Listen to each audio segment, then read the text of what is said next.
Hey everybody. Good morning to people in California, and have a nice evening to people in India and Hong Kong and stuff. So critical transitions in complex system, or CTCS as we call it, seminar series is being hosted jointly by IIT Madras and PIC, or Potsdam Institute for Climate Impact Research in Germany.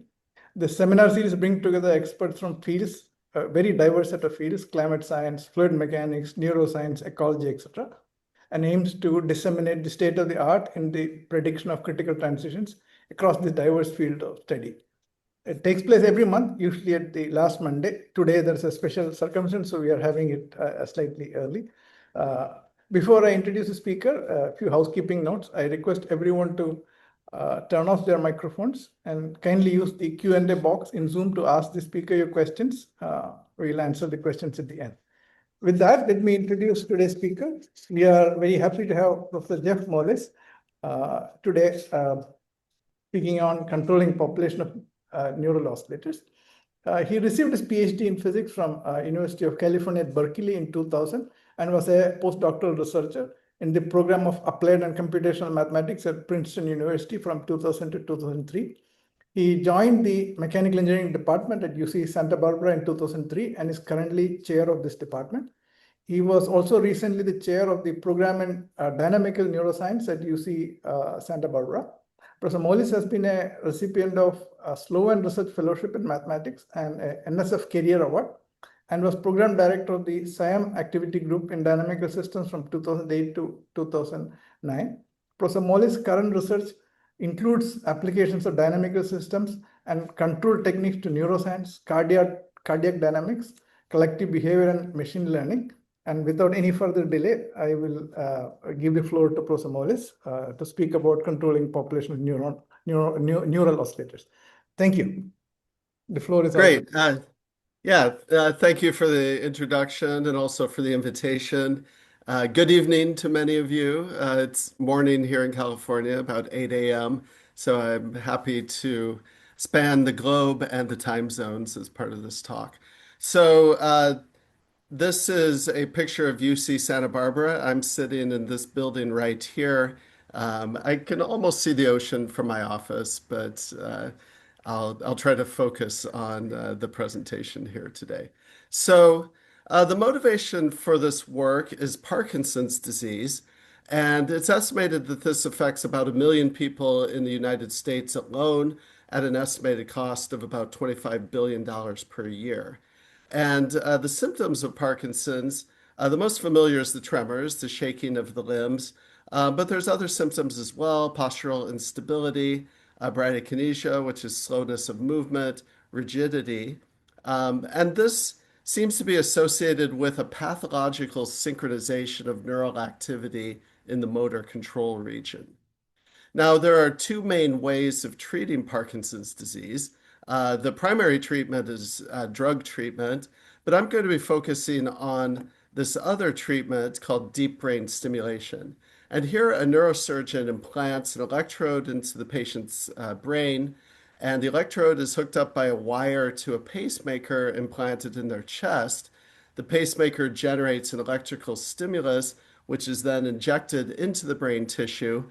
And if you choose the correct stimulus, then it can make these symptoms go away. Now, as I mentioned, the symptoms seem to be associated with this pathological synchronization of neural activity. And so with this in mind, the goal is going to be to design a stimulus that desynchronizes the neural activity. So I'm going to show you a video here just to illustrate what's going on with deep brain stimulation. I had nothing to do with this patient. This is just a video I found on YouTube. And just to orient you a little bit, so this individual has the deep brain stimulation apparatus implanted.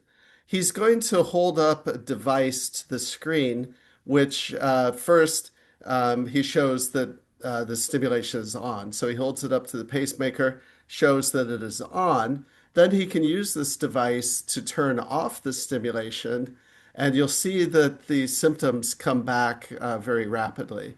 And it's actually a little uncomfortable to watch because it's clear that this isn't pleasant for him. But rest assured, he will turn the stimulation back on. So I will show this. Hopefully the audio works. We tried it beforehand. So this is the remote control, and this checks that I'm on. On OK. And this is me matching it off. I'm not going to read that shaking too much. So it's almost an instantaneous reaction. I can't control this.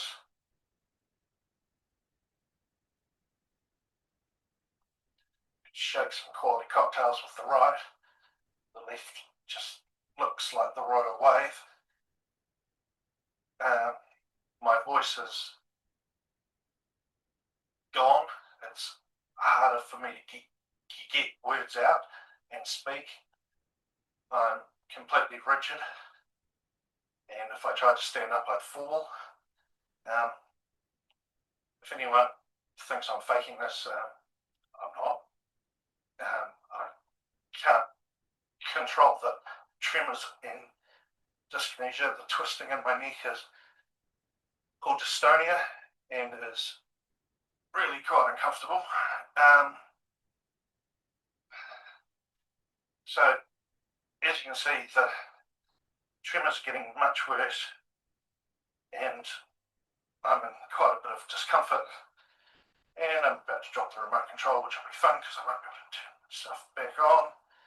So I think party time is over.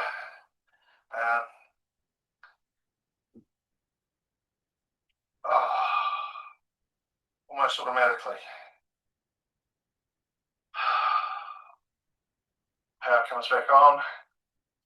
I'm steady. So if anyone's considering DBS, I thoroughly recommend it. It's life-changing. Thanks.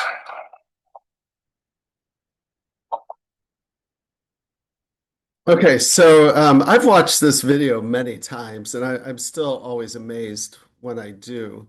Um, when he turns off the stimulation very rapidly, the tremors return. And when he turns it back on after this, as he says, it's almost automatically or instantaneous. Um, he's back to, being able to perform tasks like sitting up, walking, and so on normally. So it's quite an amazing,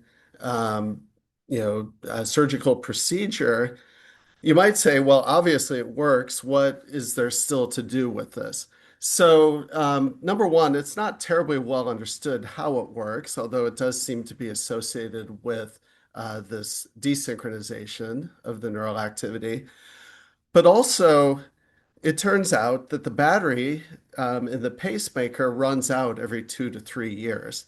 And in order to replace the battery, the patient has to have surgery. And so a lot of my personal motivation is to try to design stimuli which will desynchronize the neurons using less power than what you would do with the way it's currently done. And maybe I should mention the way the stimulus that's currently used is essentially a high frequency pulsatile stimulus. So probably between 110 to 130 hertz. From the control world, we would call it open loop control. There's no feedback or anything like that. It's basically either on or off. But so, as I say, my motivation is to try to figure out how can we desynchronize the neural activity using kind of as little power as possible. Okay, so here's an outline of my talk. So again, the goal is to desynchronize the population of neural oscillators. I'll start off with a little bit of background in neural modeling. Then I'll go through three different control strategies that we've developed over the years: chaotic desynchronization, optimal phase resetting, and phase density control. And just one thing to remember, we only have one input, but we're trying to control many neurons. Now, in the brain, we're talking probably around 1 million neurons that are affected by the stimulus. In my simulations, I'll be doing more like 100 neurons, but it's a severely underactuated system, and that certainly creates a challenge. In particular, we can't control each neuron individually. Okay, so a little bit of background on neural modeling. The biophysics is shown here. So the membrane of the neuron is a lipid bilayer that electrically acts as a capacitor. There are protein molecules that pierce across the membrane, and they act as what are called gates. And electrically, you can think of them as nonlinear resistors. So there are ions that can flow from the inside to the outside, or vice versa. Now, back in 1952, Hodgkin and Huxley associated this electrical circuit model with the biophysics. And the way I like to think about this is suppose that you were to place an electrode inside of a neuron, inject some current I, and then you want to see how can that current flow from the inside to the outside. There's different ways that can happen. So you can have sodium ions that flow across, potassium, leak current, that's basically all the other ions, which are not sodium and potassium. Now you notice this is to represent nonlinear resistors.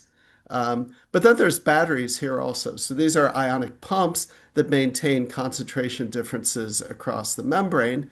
And then you can also have something called a capacitive current. So capacitance is defined to be charge per volt. If you rearrange that and take a derivative, you get a capacitive current. So Q, if that's the charge, dQ dt is associated with a change in voltage across the membrane. And so that gives you the capacitive current. So if we apply Kirchhoff's law here, that the sum of the currents into this is equal to the sum of the currents leaving, we get the first equation from the Hodgkin-Huxley equations. Here, the C dV dt would be the capacitive current. I is the injected current. This would be the sodium. This would be the potassium and the leak current. Now you see a lot of different symbols here. These are parameters, the conductance of sodium and so on. This is associated with that battery that I showed in the circuit diagram. And then there are these new variables, N, M, and H. These are known as gating variables, and they each obey their own differential equation. So I have a dN dt, dm dt, dH dt. And to be clear, this is the model for a single neuron. And you see it's, fairly complicated. So for a single neuron, for this Hodgkin-Huxley model, we have a system of 4 coupled nonlinear differential equations with a number of parameters and functions. So these alpha and beta functions all have their own form here. And these are kind of the canonical parameters for this. So I'm showing you this just to give you an idea of what the equations look like for a neuron. These are so-called conductance-based equations. And, really Hodgkin and Huxley didn't derive these from first principles. I mean, it's true that you can interpret this first equation in terms of Kirchhoff's law, but really it was kind of fancy curve fitting. Now, I should mention they won the Nobel Prize for this work. So, I mean, it was quite significant. And I really view this as kind of the hydrogen atom of neuroscience, this model. But, I want to, emphasize that this is a pretty complicated model. And when you're trying to do things like controlling neurons, maybe we can do some simplifications to make that easier. Now, if I simulate the Hodgkin-Huxley equations for, here a particular value of the input current, I get periodic spiking. So here the period is 14.6 milliseconds. You see that, it would correspond in dynamical systems to a periodic orbit. Now, I'm going to define something called a phase model. And when you're on that periodic orbit, it's rather straightforward to define the phase. I'm going to define theta equals 0 to be when the neuron fires. And then theta increases linearly in time until you reach theta equals 2 pi when the neuron fires again. And then I reset the phase to be equal to 0. So here, theta equals pi would be just half of the period. As I say, theta is just increasing linearly in time. So that's how we define phase on the periodic orbit. But it turns out you can also extend this notion of phase into the entire basin of attraction of the periodic orbit. So here, the black curve is that periodic orbit. It's stable. I'm showing the voltage here, and n is one of those gating variables. The blue lines are what we call isochrons.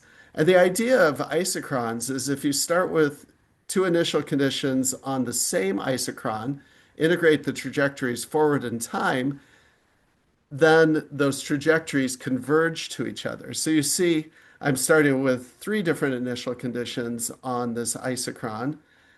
As the trajectories evolve, they become almost indistinguishable. The dots all come together. Over here, I'm showing voltage versus time. So at first, you can see that the voltage traces are a little bit different, but all of the neurons spike at exactly the same time. Then here, this I just call the phase circle. It's meant to illustrate that in terms of the phase variables, we parameterize things so that theta dot is just equal to a constant. We call that constant omega, which is 2 pi over the period. So in this diagram here, it sort of takes longer for the trajectories to go through this part of the orbit than it does through this part, where it goes very rapidly through the spike. But in terms of the phase variables, we have just theta dot is equal to a constant. And if we start with initial conditions on different isochrons, well, it's a stable periodic orbit, so all of the trajectories approach that periodic orbit, but they're out of phase with each other because they're on different isochrons. And you can see when I plot voltage versus time, all of these voltages end up spiking at different times for those different initial conditions. And this is very important in terms of control because you see if you can kind of kick yourself onto a different isochron, then that makes the neuron fire at a different time than it would have had we not kicked it. So that's the notion of isochrons. That's kind of the geometric picture. If we do phase reduction, so my dx dt equals f of x, think of that as my Hodgkin-Huxley equations. And then I add an input u of t, this would be to the voltage equation, so it's a current input, and do this phase reduction procedure, I get this nice equation, d theta dt equals omega plus a function z of theta times u of t. If u is 0, so there's no input, I just have d theta dt equals omega. So that's a huge simplification from the Hodgkin-Huxley equations. So it's a one-dimensional equation, a very simple equation. And with the input, okay, I have this mysterious function z. You see here a little bit about what it means. It involves the gradient of the phase evaluated on the periodic orbit. But it's a much simpler equation. And let's look at z a little more carefully. So remember I said that u comes into the voltage equation. So the z is just d theta dv evaluated on the periodic orbit. If we think of it in terms of this limit, we can say, okay, if I do an instantaneous change of voltage, so the v goes to v plus delta v, that would correspond to doing a little delta function of current input. That in general kicks me onto a different isochron. So there's a delta theta associated with that. So theta is kind of my phase variable. The isochrons are surfaces of constant theta. So I kick myself onto a different isochron. I take the ratio of that delta theta divided by delta v. In the limit as delta v goes to 0, that is my phase response curve. And so here is the phase response curve for the Hodgkin-Huxley equations. You see sometimes it's negative, sometimes it's positive. And if I go back quickly to my plot here of the isochrons, so if I kick from the black dot to the purple dot, so that corresponds to a delta v, well, I've kicked myself onto a different isochron. It turns out theta equals 0 is here. Theta increases as I go around. So I'm actually kicking onto an isochron with a smaller theta value. So delta theta is negative. I divide by delta v, which is positive. So the phase response curve corresponding to this phase of the oscillation is going to be negative. If I do the exact same perturbation down here, it's a little harder to see, but I kick myself onto an isochron with a larger theta value, so delta theta is positive, delta V here is positive again, so the phase response curve would be positive there. So timing is everything. You do the exact same perturbation at different times or different phases of the oscillation, and either it makes the neuron fire earlier than it would have or later than it would have had I not kicked it. And one wonderful thing about this phase response curve is that, at least in principle, it can be measured experimentally. Um, Normally you would need to have a neuron in a petri dish and, a good graduate student or postdoc to measure this.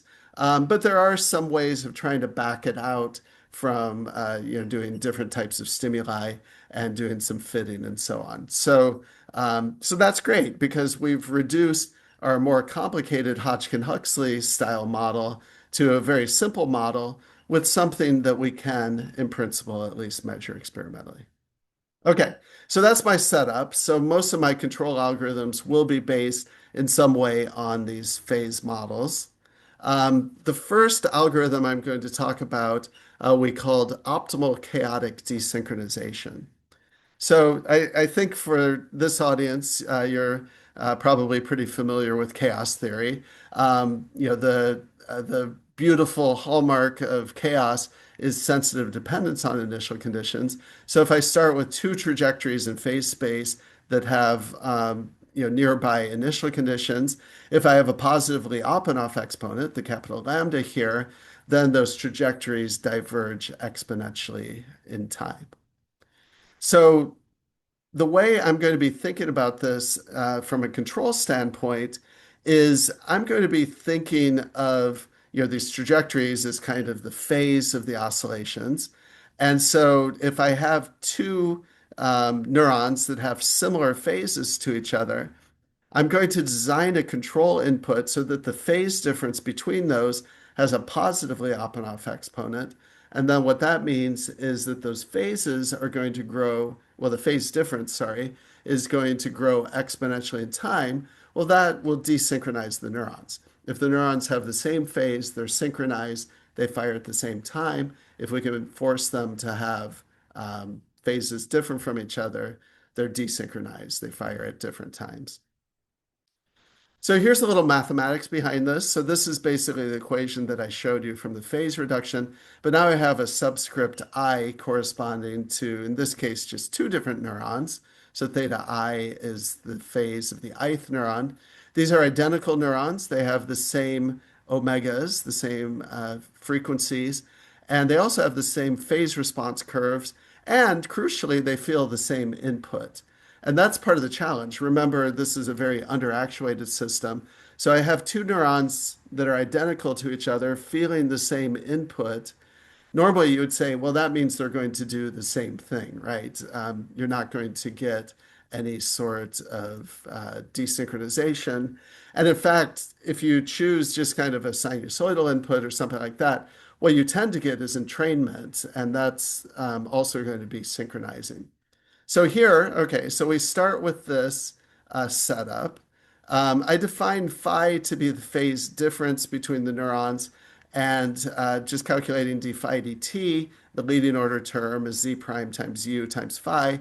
We have this higher order term, which I'm going to throw out, and then I can write phi as e to the capital lambda times t, where capital lambda can be written as an integral here involving the derivative of the phase response curve z and the input u. And I'll be thinking of this capital lambda as kind of a finite time Lyapunov exponent for the time tau. So tau is essentially the time over which I apply the input. Then with this sort of setup, I'm going to define a cost function. The cost function here, so I call the time t1, the duration of the stimulus. I want to minimize the energy usage. Remember I said there's a battery implanted in the pacemaker. We want to let the battery last as long as possible. It turns out the energy which is used by the battery scales as U squared. So I'm trying to minimize that. I want to actually maximize the Lyapunov exponent. I want it to be positive and as positive as possible because that will promote desynchronization. But because I'm minimizing the first term, I put a minus sign and a beta, which is positive, here. So think of it as I'm minimizing negative the Lyapunov exponent. Remember, the Lyapunov exponent went like z prime times u. And beta I can adjust if I want to, emphasize this term more than that term and so on. And then, well, I want to make sure that the equations of motion are satisfied. So I have a Lagrange multiplier lambda here, uh, lambda. And then this is basically just rewriting the d theta dt equals omega plus z times u. Okay, so great. So this is my cost function. When I kind of turn the crank of calculus of variations, I get a 2-point boundary value problem. So I have a theta dot equation and a lambda dot equation, and then some boundary conditions. So here I'm going to assume that the neuron just fired. Well, it's a pair of neurons, but the neurons are just firing. So theta equals 0 initially. And then at time t1, we have some flexibility here. But what I'm going to do is say that theta at time t1 is basically what it would have been had I not done a stimulus. Okay. Um, just to kind of make it maybe as non-disruptive as possible. So it turns out you solve this 2-point boundary value problem with these boundary conditions. We do that numerically. And then, although in some limits, we can come up with analytical approximations for this, but you then can reconstruct what the optimal input would be. And the way we're going to apply this is instead of doing it continuously, we're going to essentially look for events. So if the average voltage of a population of neurons exceeds some threshold, that's going to mean that the neurons are, quote, too synchronized. And then we apply this optimal input, and then we watch what happens. And if it turns out the average voltage is still above threshold, we do it again. But if we desynchronize enough, we're going to turn off the stimulus and then turn it back on when it's needed. Okay, to give you an idea of what the equations look like, I'm going to show you some movies here. So the single neuron equations, they're actually a reduction of the Hodgkin-Huxley equations, so a planar reduction, but they capture kind of the key points of how the dynamics behave. And then I'm going to couple the neurons. The coupling is here what we call electrotonic coupling. So it's just based on the voltage differences between neurons. We're going to add noise here. And then the control, well, the control is going to be the same for all of the neurons. Okay. So here is a movie. When the dots are blue, there's no control applied. Actually, here, I guess it's all no control. This is meant to be an illustration of kind of what parameter regime I'm in. So the neurons start totally synchronized. The noise has a desynchronizing influence. They all kind of spread out, but the coupling has a synchronizing influence. Okay, so here would be the voltage trace for that movie. The black lines correspond to single neurons. The red is this average voltage, and you see the average voltage looks spiky, and that would correspond to the neurons being too synchronized. So this would be, say, a patient who has Parkinson's disease. Okay, now I'm going to show a movie where when the dots are red, the control is on, this event-based control that I described. And then when they turn blue, that's because we're desynchronized enough and we turn the control off. Okay, so they start fully synchronized. The control is on to desynchronize. But now they're blue. That's because they're desynchronized enough. One thing to keep an eye on, so when the voltage is at its maximum, that's when the neuron is spiking. So, you see that things are spread out somewhat. It's actually easier to see what's going on with this voltage trace. So the neurons start off fully synchronized here. I do a cycle of inputs, another cycle of input. Here's what the inputs actually look like. And eventually it becomes desynchronized enough that I don't need any input, but the coupling will resynchronize the neurons.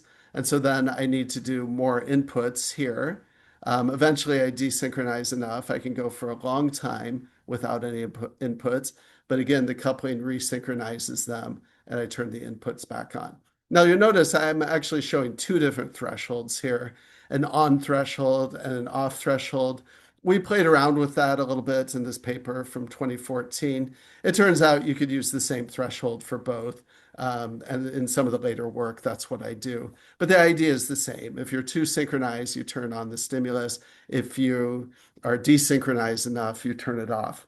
And just as a ballpark, how much power are we using relative to kind of the open loop control, which would give similar desynchronization? It's something like 100 times less power. It's quite a significant improvement in how much power is required. That's not factoring in. You'd have to have some sort of sensors to keep track of, are you too synchronized or not? But, it is significantly reduced amount of power. So that's the basic idea behind chaotic desynchronization. A recent extension that we did just came out last year. We included a magnitude constraint on the input U. So I'm going to talk briefly about that just to give you an idea. And here, just because of the way constraints are usually applied in control theory, we're going to transform this system, which involves the Lagrangian, which would be the integrand of this cost function. We do a so-called Legendre transformation to rewrite that as a Hamiltonian. So H here is a control Hamiltonian. And the Euler-Lagrange equations, I don't know if I use that term or not. I think it's on the slides. I guess it's not. These we call the Euler-Lagrange equations, the two-point boundary value problem. They become just Hamilton's equations here. Theta dot equals dH d lambda, lambda dot equals minus dH d theta. And then to find the optimal control, you just find the minimum of H with respect to U. So dH du equals 0. Well, that's what you do if there's no constraints. If you have constraints, you can apply something called the Pontryagin maximum principle. And this basically says that, in order to find the optimal input, you take argmax over the allowable U's of this control Hamiltonian H. And the beauty of this is when you take this argmax, you can include the magnitude constraints within that. So it could just be dH du equals 0 if you're not pushing up against the constraints. But if you do hit the constraints, well, then you just find the minimum subject to those constraints. Okay, so when you do that, here I'm showing this would correspond to just having two neurons finding the optimal input. The blue curve is the optimal input in the absence of any constraints. And then the red curve, we're capping the U at 1.5. The green, we're capping it at 0.5. And here I'm plotting the logarithm of the phase difference between the two neurons versus time. If this is a straight line, that corresponds to exponential growth. I mean, it's not straight, but you can fit a straight line to this until, eventually the neurons are so far apart that you kind of saturate. And also, I should point out the theory, if you remember, I made an approximation d phi dt equals something times phi. I threw out the higher order terms. So really, this theory only works if the neurons have phases similar to each other. But at any rate, you do get, even when you put these constraints on, you do get this, exponential growth of the phase difference. And when we apply that to a population of oscillators, it works. It works similar to what we saw before. So you see the black curve, those correspond to different neurons. You see the stimuli here, and it's able to desynchronize things enough where you turn off the stimuli, but you need to turn them back on and so on. It turns out, because these are weaker stimuli, you need more of them. But because they're weaker, the power goes as u squared. It turns out that this actually requires less power than the control without constraint. So if you look at the paper, we do some numerics to investigate how much power savings you get from that. But it's, I think wonderful that even with that constraint, you're able to get this chaotic desynchronization. One last point in the paper, the 2025 paper, we investigated other phase response curves. Here's a sinusoidal phase response curve. If we do different constraints, it looks like you're just chopping off the sine wave. Turns out technically that's not quite correct, but it looks similar to that. But here, if we crank up the beta, so to remind you, the beta is basically what's controlling the Lyapunov exponent, how much we pay attention to that. If we crank up beta to like 20, what that means is we don't care so much about how much power we're using. It turns out that we approach what they call bang bang control in the control community, where essentially you're operating at the constraint over most of the cycle of the control input. And that kind of makes sense. So, you're applying the biggest stimulus that you can in order to desynchronize things. You don't care how much power that uses. So, you're not using a smaller stimulus when the phase response curve, the properties of that mean it's less responsive. So the point is the inputs kind of approach square wave inputs as you increase this beta. Okay, so the next algorithm I want to mention is what we call optimal phase resetting. So this, again, we return to our isochrons. So if you look at the isochrons, so back in 2010, we developed an algorithm where you could trace the isochrons back to what we call a phaseless set. Now, the phaseless set here is just an unstable fixed point that lives inside the periodic orbit. But you see the isochrons spiral in a very beautiful way. And the idea behind this so-called optimal phase resetting is we're going to design a control input that brings us close to this phaseless set. Now, every neuron is going to feel its own realization of noise. So think of, we're trying to get the whole population of neurons close to this phaseless set. But as I say, each of them feels a different a different noise realization. They feel the same control, but a different noise realization. That means each neuron gets kicked onto a different isochron. And then when it returns to the periodic orbit, it's a stable periodic orbit, they're all out of phase with each other. And so we want to design the control input to drive the trajectory to a neighborhood of that phaseless set using minimal energy. So we start with the same idea as before, dxdt equals f of x. So that's like the Hodgkin-Huxley equations plus u being applied to the voltage equation. Now here, well, okay, I include a constraint. Here, the cost function to be minimized. We want to minimize the power, but then we have an endpoint cost. So you can think of this as, we have a target here, and we penalize the further away from the target we are at the end of the control input, the bigger the penalty. Now, the way you can formulate this as an optimal control problem is using something called the Hamilton-Jacobi-Bellman equation. So here the script V is not the voltage, it's something called the cost to go function or the value function.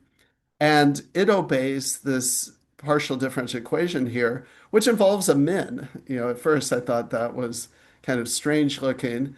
Turns out my collaborator, Frederic Giboux, is an expert at simulating these sorts of equations. And the idea is you solve for this cost to go function, and then you can extract from that, basically by taking the gradient of the cost to go and multiplying by the appropriate things, you can get what the optimal input is.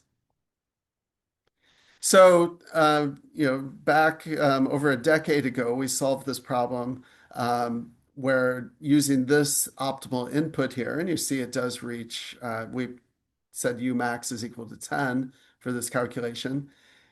we get a trajectory that ends up close to the fixed point, which is that phaseless set. And if I do a movie here illustrating, it's again an event-based control, like I described for the optimal chaotic desynchronization. Um, you know, it'll come back around. But when the neurons are too synchronized, the dots are red, and you have that optimal input that drives you close to the green dot, which is the phaseless set. Okay, so here we go. You see the dots are coming, they don't come exactly on that fixed point, but they come close to it. And it really does desynchronize them well. You see the blue dots are blue for a while. That means no input necessary. But eventually the coupling will resynchronize the neurons and you need more control inputs. So here's an illustration. So you have the original input, which desynchronizes things quite a bit, but not quite enough. So we're again above threshold here. We do another cycle of the optimal input. Then we're quite desynchronized for a long time until the coupling resynchronizes. We go above threshold, and then we do another control input, and so on. Now, again, this work was done a little while ago. We did a recent extension of this. Again, this came out last year, where we include noise effects when calculating the optimal control input. So the problem I solved back here is a little strange because I'm targeting the phaseless set because I want noise to then kind of randomize the phases. But you'll notice in these equations here, there's no noise. And so it's a little strange. It's like I'm using noise as part of kind of my control algorithm in the sense I want that to desynchronize things, but I'm not accounting for the noise as part of the derivation of the optimal input. So that's what we do here. And just to give you an idea of the level of noise we're considering, it's actually pretty strong noise. So this is the trajectory for a single neuron for several cycles of its firing. So you see that the trajectories are quite wiggly there. Here, the solid blue or the thick blue line corresponds to in the absence of noise. So you see that the neuron, is firing at very different times here. Now, how do we formulate this as an optimal control problem? So we use something we call the stochastic cost to go function. So it's an expectation of basically the same cost function that we had before. It's a little complicated, but it's basically the same idea. And you can derive a Hamilton-Jacobi-Bellman equation. We call it the stochastic Hamilton-Jacobi-Bellman equation. It has this additional term here, a diffusion-like term. But then, same idea, you solve for the cost to go function, take the gradient of it in here, and you get what the optimal input is. Okay. Numerically, it's a little bit of work to get this all behaving well. But then here I'm showing different optimal inputs. It's maybe hard to see the colors, but the red curve corresponding to zero noise is the one that goes down on the bottom. And then when we have more significant noise, you see that the input doesn't dip down as much. Now, zero, probably should have put a dashed line here, but zero corresponds to here. Remember, the amount of power that we use scales as u squared, so we integrate over one cycle of the control input. By I, we can see that the black curve uses less power than the red curve because it's closer to zero. And in fact, we can even understand that a little bit back here. So the cost to go, well, we know diffusion terms kind of smooth things out, right? And so our cost to go function ends up being smoother. So then when we take the gradient here, it has smaller values. And that corresponds to why the optimal input is, doesn't require as much energy. Here, we did a bunch of simulations where we had 100 different neurons coupled together and so on. And we just kept track of kind of the cumulative amount of energy which is needed to keep them desynchronized. The blue curve is the deterministic case. So what we mean by that is when you solve Hamilton-Jacobi-Bellman without that diffusion term. And then when we solve the stochastic Hamilton-Jacobi-Bellman equation, we get the red dash curve, which is less energy. And so that's really nice. So it turns out we're solving the problem more honestly. We're accounting for the noise properly. But it turns out we also end up using less energy by doing that. And so, it depends on what parameters you use, but it's, on the order of about 25% less energy, maybe even slightly bigger savings than that by solving the problem correctly, by doing the stochastic problem. Okay. I have one last control algorithm, and probably I'll go through this somewhat quickly because I don't want to go over time. This we call phase density control. So we can start with the same equation as before, theta dot equals omega plus z times u. Excuse me. By defining a kind of phase density rho here in the standard way, so rho theta t d theta is, think of it as the probability the phase is between theta and theta plus d theta time t, we can then get an advection equation for that phase density rho. And uh, to design a control algorithm with this, we're going to basically drive the current phase density, this rho, toward the desired phase density.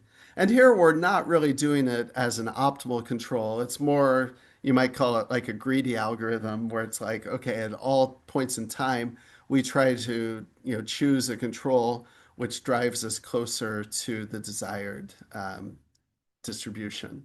So here is, kind of an illustration. So rho f is our desired distribution. And you can think of this as just like a traveling wave distribution. You'll notice there's no input term, whereas over here, I have a u of t in my phase equation, my u of t. So here, no u of t. So this is just a traveling wave distribution, rho f. And then my cost function g is just integrating from 0 to 2 pi of rho, what my distribution is, minus rho f, what I want my distribution to be. Take that difference squared, integrated over the whole thing. So here, if you just take the derivative of that cost function, you get a function I. Involves, an integral of some quantities here. But if I then take my control input u to be just minus k times I, and you work through, you get that basically g is always going to be decreasing. I should say non-increasing. So typically G is going to go to 0, which means that our distribution approaches our desired distribution. Okay, so here's a movie of this. The black curve is our desired distribution. It's a flat distribution that would correspond to the phases being as desynchronized as possible. If you know the coupled oscillator literature, this would be like a so-called splay state. Everything is as spread out as possible. The blue curve is what the distribution currently is. U of t, this is going to be the optimal input. The L2 norm, that's what I call G. So that's the difference between where we are and where we want to be. So when we use this control algorithm, you see the blue curve is approaching the black curve. And as time goes on, we get closer and closer. And so basically, we're completely desynchronizing the population of neurons. So here is what the control input looks like. And you see the L2 norm. This is a logarithmic scale. The L2 norm is nicely decreasing throughout this. But one thing we realized, which was nice about this formulation, is, whereas the other control algorithms are always trying to desynchronize as much as possible, here you can actually have other distributions that you drive your system towards. So here I'm actually starting with the blue distribution, which is completely desynchronized, and I'm targeting a two-hump distribution, which we would call a cluster state. You might say, why would we want to do that? Well, I don't have time to go into this, But we realized that um, you know, you may not want to totally desynchronize things. If you form a cluster state like this, um, the neurons can then maybe display plasticity. So plasticity is this notion, we always say neurons that fire together, wire together. That means it would strengthen the coupling between the neurons in each of those clusters individually. And so then when you turn off the input, they might hold that cluster state for a longer time. And my understanding of what's going on with so-called coordinated reset, if you're familiar with this type of work, Peter Tass and his collaborators have, done some beautiful work on coordinated reset. What seems to happen there is you form cluster states. They use multiple inputs in order to form the clusters. Here we're able to form clusters with single input. And then the idea again being, well, if you form these clusters, then you turn off the stimulus and the clusters might be able to persist. Okay, so let me show you the movie here. So the blue curve, which started out flat with the input, is being driven towards this multi-hump distribution. And here, returning to our phase circle, each dot here would correspond to an individual neuron, and you see that you end up with a nice two-cluster state. And you can do four clusters. You can do, it doesn't even have to be equally spaced clusters. Whatever desired distribution you want, you can use this type of formulation to get to. Okay, so I think I'm almost out of time here. So just as a conclusion, so I've been talking about Parkinson's disease, deep brain stimulation. Of course, I've abstracted the problem quite a bit, right? So, but it's all motivated by this. Remember, the idea is I want to desynchronize the neural population using some sort of input, and the constraints are quite severe, where it's like you have a single input, every neuron's feeling the same input, but you want to get the neurons to do different things. And so the algorithms we developed are kind of grappling with that challenge. The optimal chaotic desynchronization takes neurons that are almost synchronized. They have phases very close to each other, but causes their phase difference to grow exponentially in time, corresponding to a positive Lyapunov exponent. The optimal phase resetting, well, that's trying to get all the neurons into this neighborhood of the phaseless set. You can think of that as a point in phase space, which is very sensitive to noise. And so then you use the noise to kind of randomize the phases. And then this phase density control, by formulating it as a partial differential equation, you can then kind of develop a greedy algorithm that causes that density to be close to what you want. Now, we've also done other types of control algorithms. This would be another hour, which I don't think anyone wants to do at this point. But you can develop other algorithms in order to get these clusters. We also developed a data-driven machine learning approach to adaptive DBS, where we take real data from patients and try to develop a way of adjusting the frequency of stimulation to better treat them. And then it turns out, these types of ideas can be used to control other systems, including circadian rhythms. So think jet lag, could you do an optimal light stimulus in order to reset your circadian clock so that you're, adjusted to a new time zone? Or also, cardiac arrhythmias we've looked at. Interestingly, at least the arrhythmias we looked at, usually you wanted to synchronize the activity of the cells rather than desynchronizing them. So, depending on the problem of interest, there can be different control objectives, but a similar framework can be used to deal with those as well. So here's, I've been thinking about this problem for a very long time. So here are a bunch of other papers we've done over the years. I do want to highlight two papers. If you're interested in learning more about phase reduction and how you use that for optimal control, we did this paper back in 2019 as a tutorial. So when I get new students coming into my group, this is usually the first thing I give them and say, this kind of helps bring you up to speed with the way I like to think about things. And then a couple years later, we did a review article. So the tutorial is really focused primarily on single neurons. But then here we did a review article on controlling populations of neurons. And that covers the three algorithms that I talked about today. It covers some other algorithms, including ones by other research groups. Of course, I didn't do all this work on my own. Here are the lists of collaborators over the years. The bold names are my students who have worked on these problems. The much of the older work that I showed was done by Dan Wilson, a little bit by Ali Nabi. The more recent work was done by Faranak Rajabi and Michael Zimmett. Um, but we've had great collaborations. These were high school students that worked in my group, UCSF, that's using the real data, and so on. And I, of course, thank the National Science Foundation for funding this. I hope that they keep funding work like this in the future.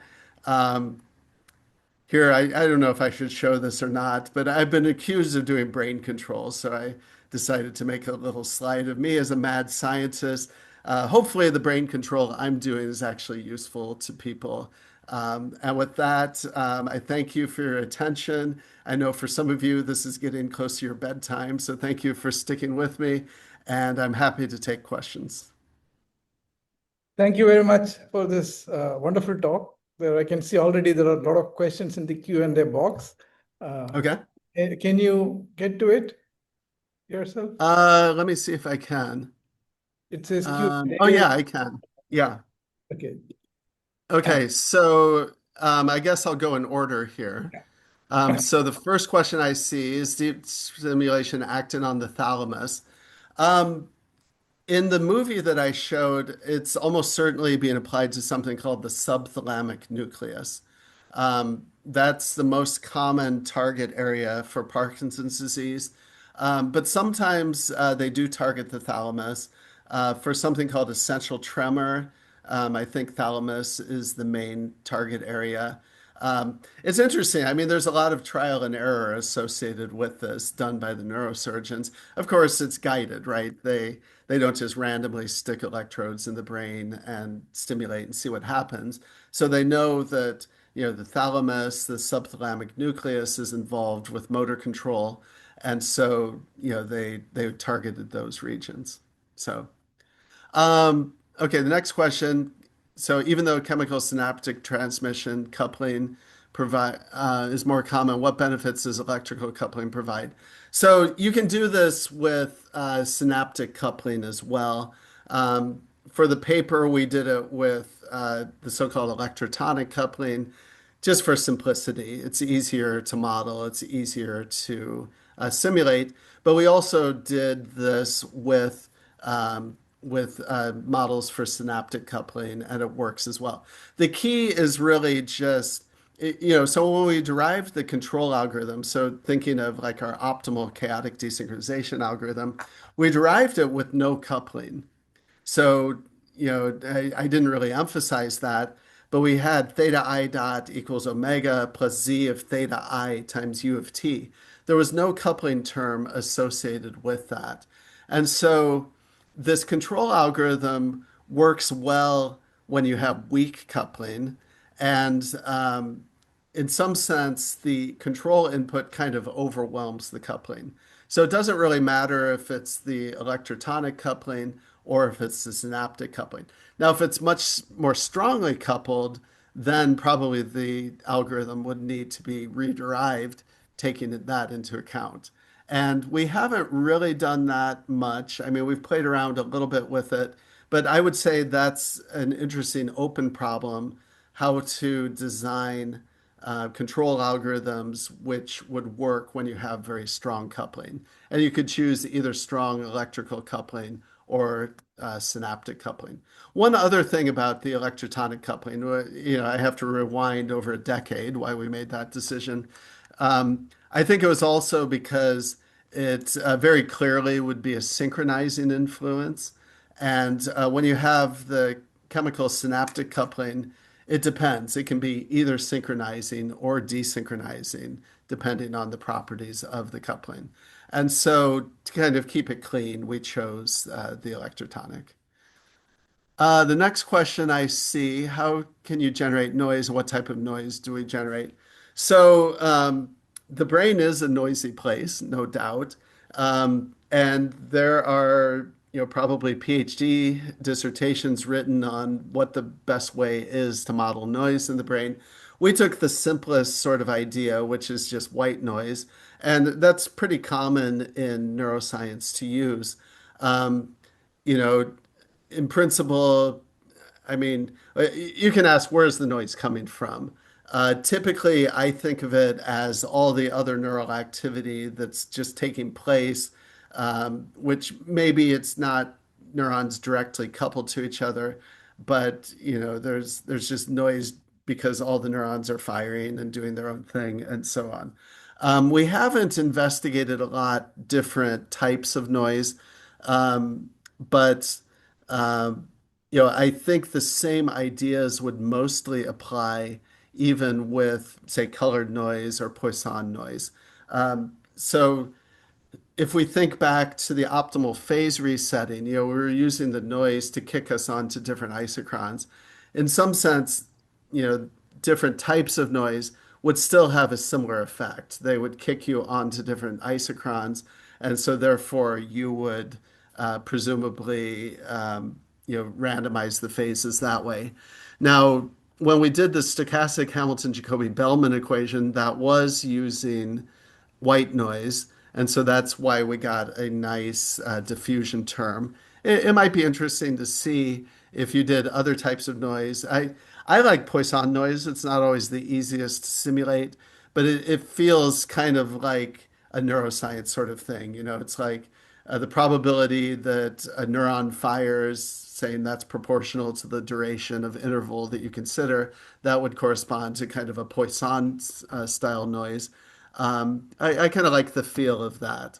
But we didn't try to formulate things. That's another beautiful problem for a student if you're looking for problems to work on. Um, let's see, forming clusters. Explain a little more. How does forming clusters desynchronize the signals? That's a good question. And yeah, I went through that rather quickly. So the way I think of clusters is kind of a form of partial desynchronization. So full desynchronization would be, a flat distribution where, the probability of a neuron firing at a given phase or a given time is the same as any other time. Um, in the clusters, you're getting a subset of the neurons firing at the same time, and then another subpopulation firing at a different time.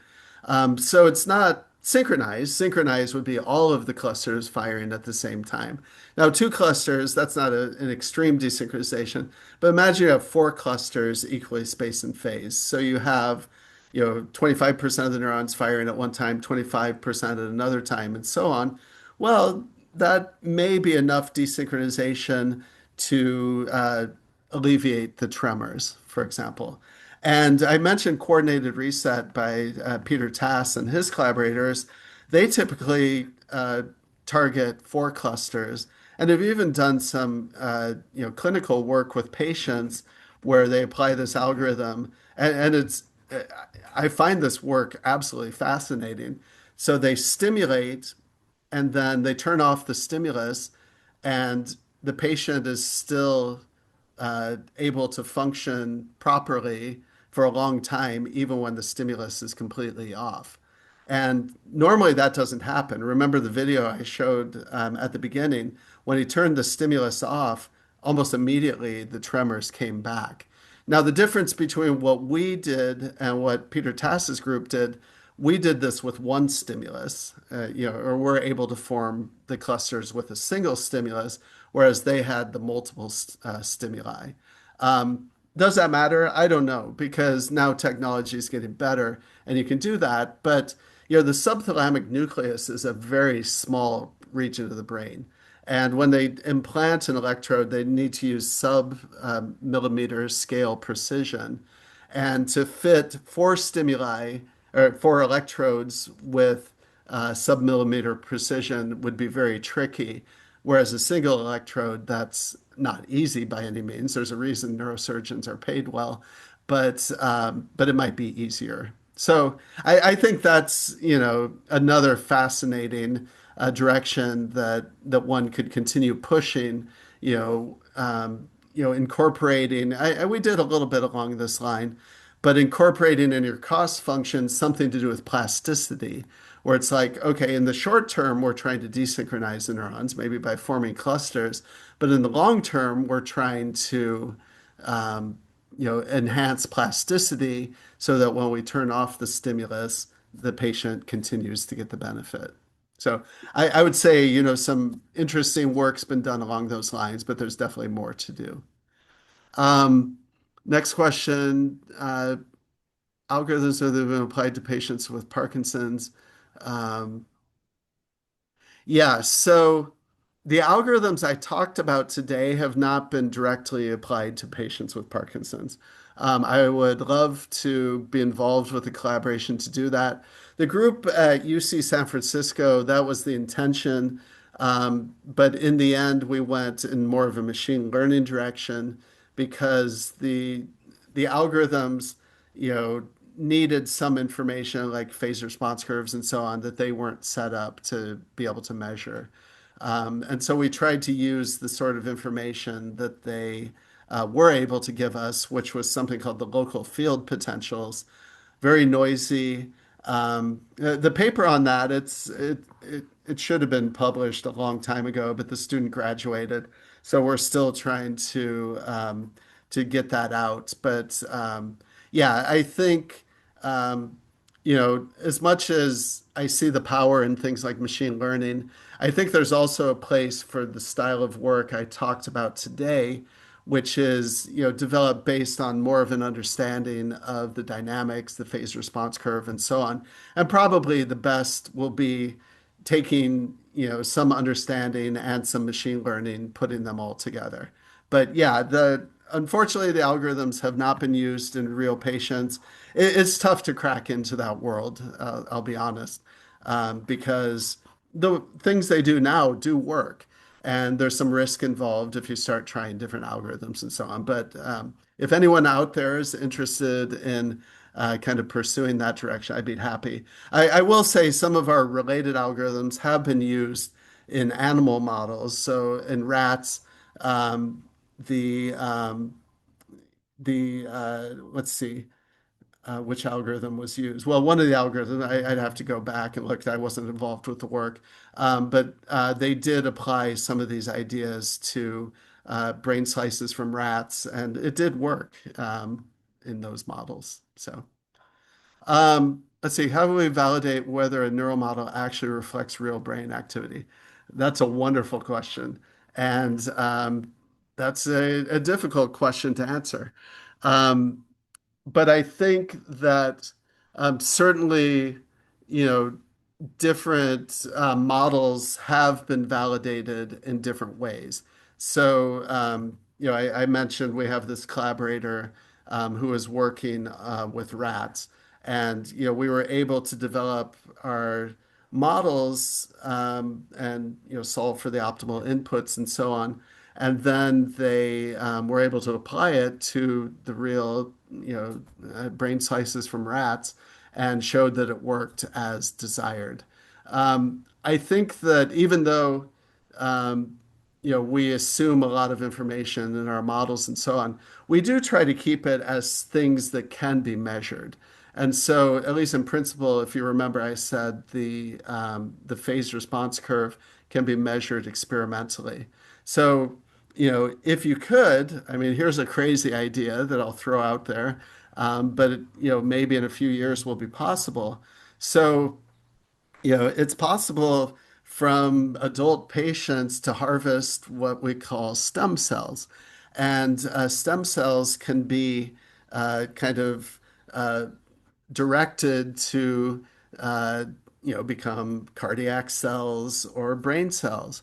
And, it would be great if we could, swab somebody's mouth, extract out some stem cells, and then grow cells for that patient uh, into, say, subthalamic nucleus, and then measure the phase response curve. And this would be for that patient. This is kind of what their subthalamic nucleus neurons, how they respond to stimuli. And then we design a control algorithm based on that. That sounds kind of crazy. I asked somebody once if that was truly crazy, and they kind of said, well, yeah, it's crazy, but maybe in 5 years we could do something like that. So who knows? But so then the hope would be, we could, design our algorithms based on that and then try them out with the real patient and see how it works. But I think I maybe went on a tangent related to your question. I think this is a good question, not just for my work, but for everyone. But certainly, the neuroscience community is quite interested in making sure that the models capture the activity as well as possible. And as new data comes in, and when you collaborate with experimentalists and so on, you're able to adjust your models as best you can. But yeah, that's an ongoing challenge. So. Let's see. The next question. For system whose parameters are time varying, is it possible to incorporate it in the cost function C? That's a good question. I think you could, um, but the cost functions that we're considering tend to be just over one cycle of the stimulus, which is less than 1 second long. And probably the parameters would be varying over a much longer time. This reminds me of our machine learning work, where what we were doing is um, so so patients who have deep brain stimulation typically are also on drug treatment. And when you take a pill, there's a ramp up of, the drug in your system, and then it tails off. And so it's not like you have a constant amount of medicine in your system. And so, you know, but deep brain stimulation typically is always doing the same thing. So depending on how much of that medicine is in your system, you may want to adjust the stimulus. And so that was kind of the angle we took for the machine learning work, where we're actually retraining the parameters of our network based on, is the parameter in the, Parkinsonian regime or not, kind of trying to model the drug treatment. So I may be overselling a little bit because we're not actually modeling the effect of medicine and so on. But on long, kind of hour-long timescales and so on, we're changing the system. And then using the machine learning and training it, we were able to, kind of adjust as needed. But so, yeah, I mean, in principle, you could include changing system parameters. I think in practice, the work I did show you today, that wouldn't make too much sense just because we're doing such short time intervals. The second question, I didn't quite understand the intuition for the Lyapunov term in the same cost function. Can you provide clarity on that? Yeah, so I think what you're asking is, so for the optimal chaotic desynchronization, we had a term which was u squared, and then we had a term that was basically z prime times u. And, in some ways, that term just came out of the mathematics. When we looked at the phase difference phi, that was the leading order term for the evolution of that. D phi dt equals um, z prime times u times phi. But it turns out you can kind of understand a little bit why the term looks the way it does. So, I mean, in the past, people thought, well, the phase response curve, you want to look at where the phase response curve is as positive as possible. Ooh, that's interesting. I got a note that sorry, I'm going to plug my computer in so it doesn't run out. Talk about optimizing energy usage, and I have to plug my computer in.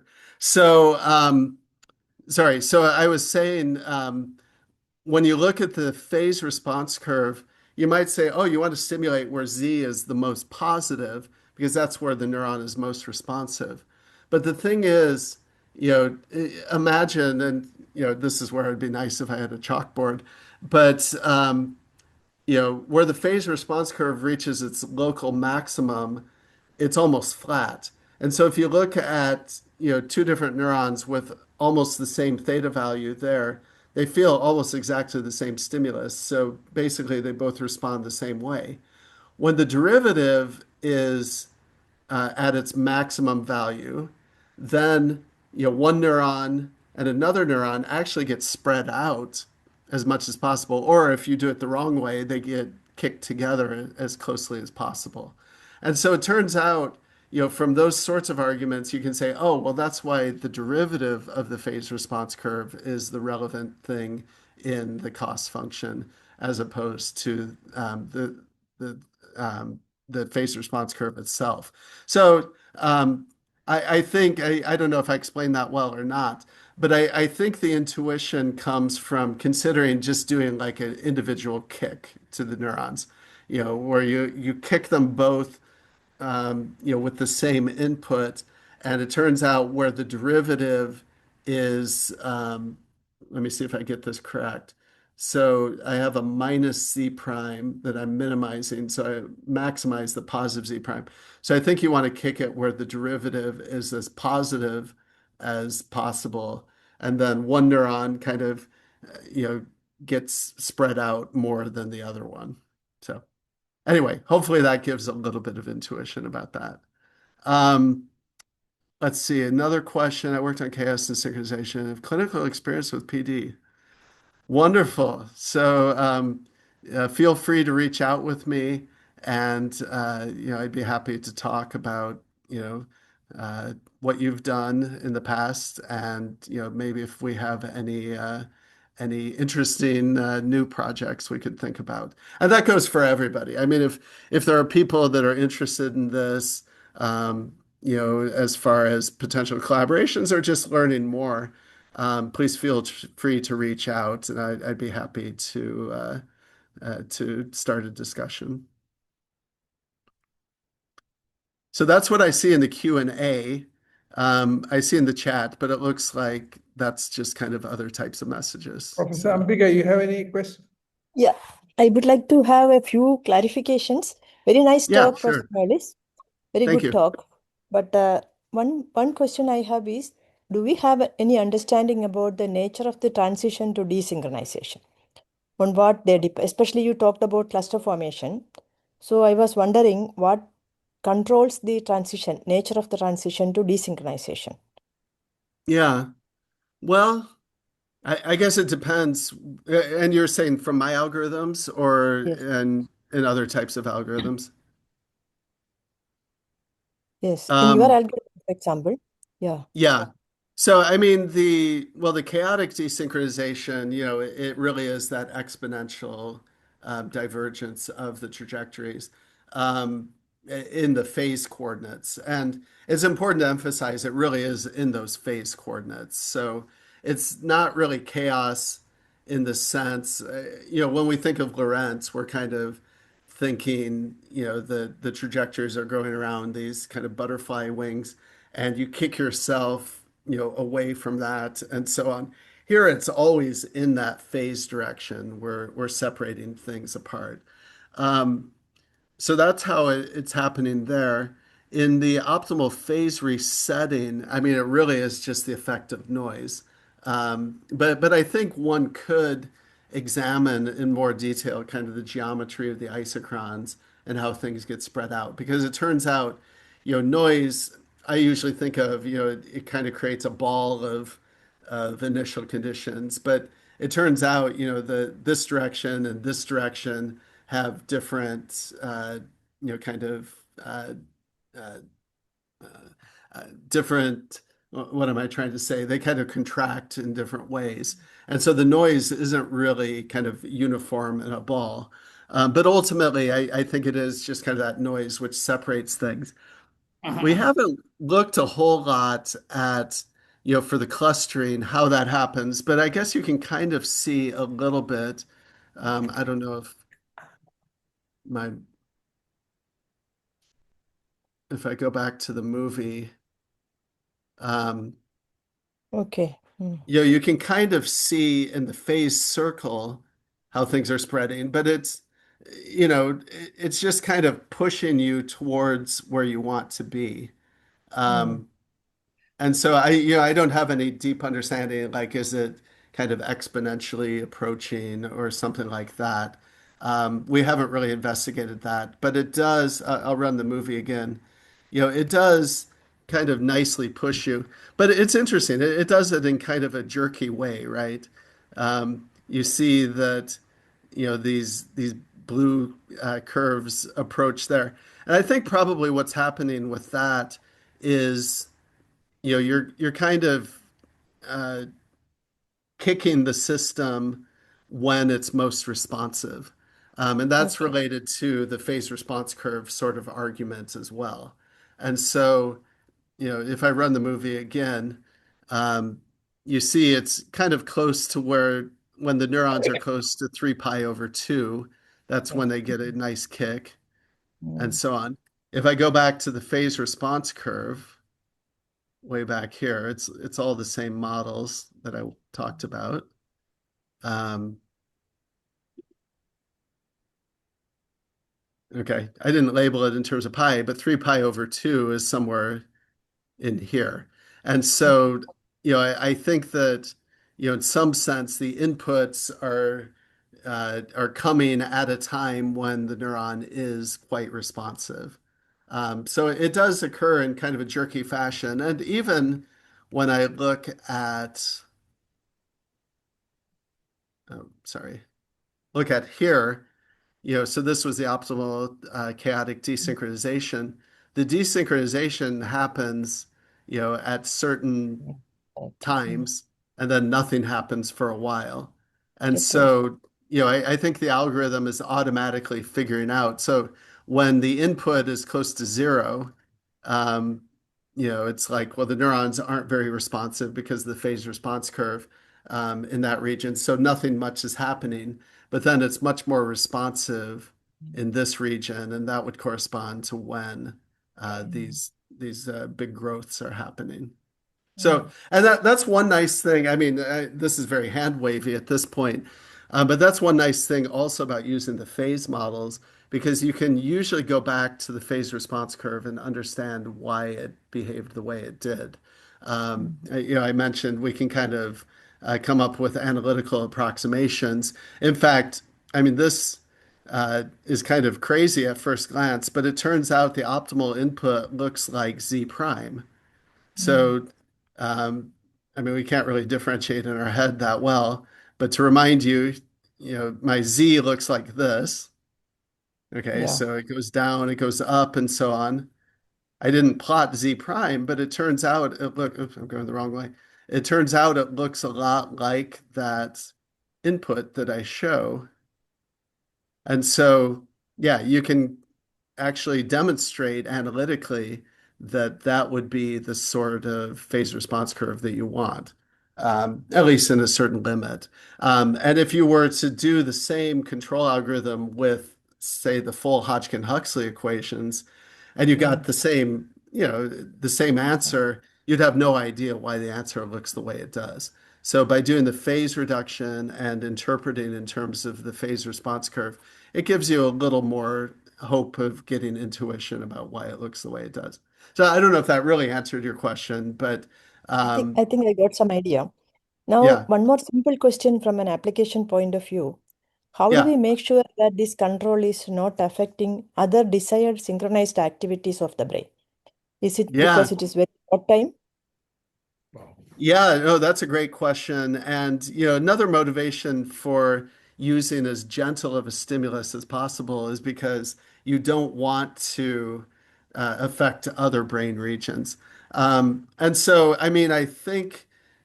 How do they make sure it's through kind of trial and error and making sure they use, the weakest stimulus that they can. But some patients do get affected by this, where when the stimulation is on, they feel different. I don't think it's like full-blown depression or anything, but some patients actually do kind of, feel strange when the deep brain stimulation is on. So they're unfortunately not able to really measure and track what's going on in real brains, in this sense. But I think they're taking the approach where number one, they target the actual region of interest, so this subthalamic nucleus, which is submillimeter in size. That is, to make sure that they're not spilling into other regions, and then using as weak of a stimulus as they can get away with. Um, so when a patient has this procedure done, a neurologist will actually work with the patient over a period of sometimes months to Okay. tune the stimulus to be the best for them. And, Mm. part of that may be, minimizing the symptoms. Part of that may also be, you know, are you feeling other effects from this that are undesirable? And so, on a patient-to-patient basis, they're able to kind of get it working. Um, a very small number of patients actually have the procedure and decide they don't like it. Mm. And it could be related to, somehow it's spilling over into other brain regions. I think often it's because the procedure was not quite done precisely enough. And so the stimulus is, just not doing what it should. So. Mm. Okay, But yeah, thank you. these are complicated things. Yeah, understood. You're dealing with someone's brain, and the subthalamic nucleus, if you look at the anatomy, is pretty deep within the brain, Yes. and so Mm. it's not something that it's very easy to do the surgery. Mm. It's very far in there, and apparently the surgeons who do it, they're guided by imaging, but also they listen as the probe goes in. They're listening to what response they get, and Okay. they can kind of identify, like, okay, I'm going through the cortex now, I'm going through this part, I'm going through this part, and so on. And the really good surgeons, they kind of know it's in the right place just by listening to the recordings they get out of it. So Mhm. it's impressive. It's Yeah. impressive that they can do Yeah, that. Which of it is. your algorithms is poised to make it to a device, or has any of these algorithms made it to actual device?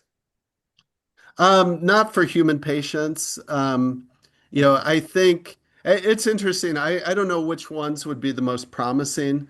I think the phase density control would be difficult because I didn't go through it, in great detail, but you need to calculate this I function, and that involves knowing what the distribution of phases is, and then differentiating it, and then you need to know what the distribution is here as well. And to be able to measure all that would be quite difficult. I mean, we have some other ideas of, maybe how to relax that a little bit.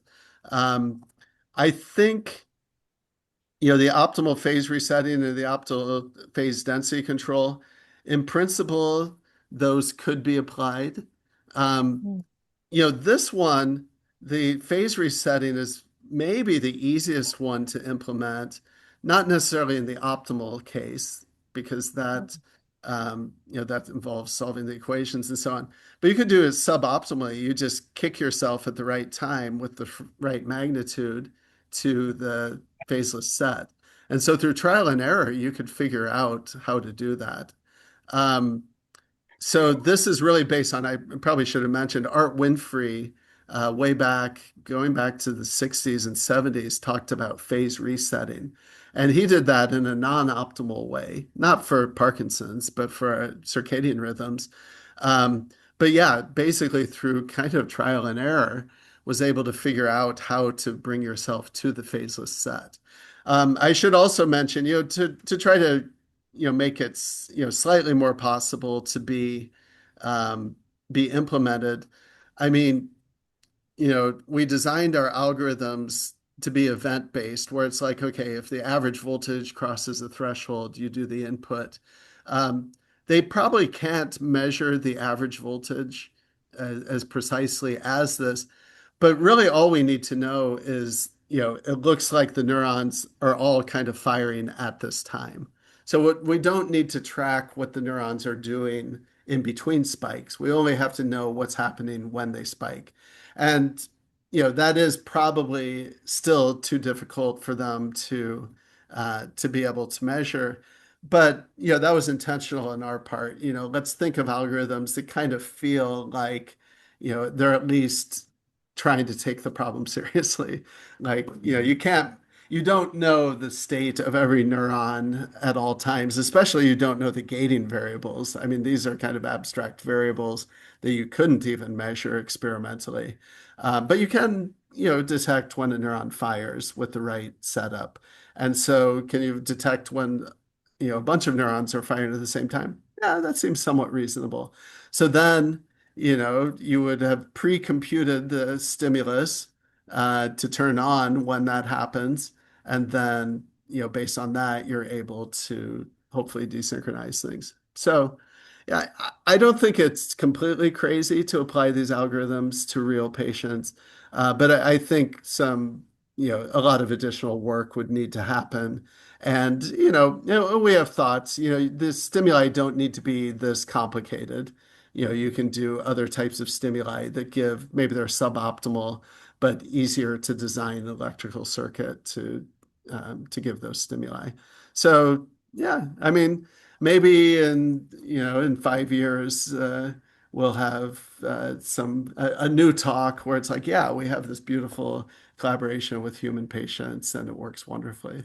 So, but maybe I should mention, I'm rambling on, but at the University of Oxford, there was a group that did take some of these chaotic desynchronization ideas. They actually mounted an accelerometer on the patient's finger, I think, and they measured the tremors based on that, and then did some stimuli in their brain and saw how that affected things. So they kind of figured out a little bit what the phase response curve might look like.